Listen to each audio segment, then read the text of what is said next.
Here I have the Thermarest Trail Scout small sleeping pad.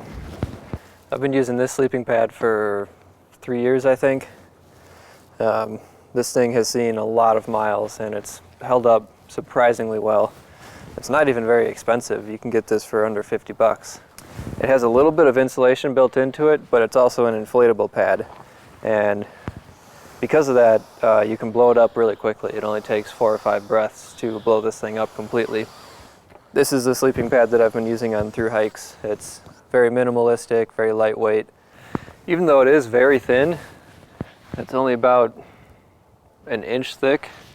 This does offer pretty good padding, and I've slept on basically solid rock with this thing and it hasn't been too uncomfortable. If I am on solid rock, I'm probably not sleeping on my side because then my hip's going to dig into the ground, but sleeping on my back, this is just fine. It's more of a 3/4 length pad, so it only goes down to about where my knees are, but the rest of my legs don't really need a sleeping pad. And especially if it's not freezing cold out, you don't need something that's going to cover your whole body. But with that being said, this very thin pad has a pretty surprising R value. This pad has an R value of 3.1, which is pretty good. As a comparison, some of those more traditional closed cell foam sleeping pads, those have value of like 2.5. And if you don't know about R values, that's just a measurement of how well something insulates. The higher the number, the better it insulates. So on colder nights, you definitely want a sleeping pad that's going to insulate you very well from the cold ground.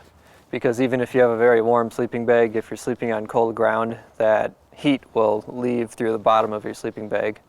And so that's why you want a good insulating pad. It's kind of an interesting material that I haven't seen on any other sleeping pads. It's kind of a mixture between a rubber and a plastic. The only downside to having an inflatable pad like this is that they tend to get holes in them. And this one has had a few holes, but it came with these things called glue dots that are made by Thermarest too. And I put those on there to patch the holes. Some of them have been on here for about 2 years now, and they're still holding up just fine. I've been pretty impressed by how well those glue dots work. It's kind of amazing, even with a couple holes in here, this sleeping pad is still has a ton of life left in it. And I'll be taking this on my next through hike too. Some of the advantages to having an inflatable pad like this is that it does pack up a lot smaller. Some of those closed cell foam sleeping pads are still pretty big even when they're folded up. So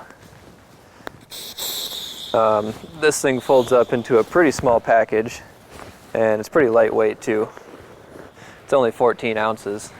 And to have a good, reliable sleeping pad that's also fairly warm and surprisingly comfortable for how thin it is, that packs up into a package this small, is a pretty good deal. I've been really happy with this thing. I don't really have anything negative to say about it.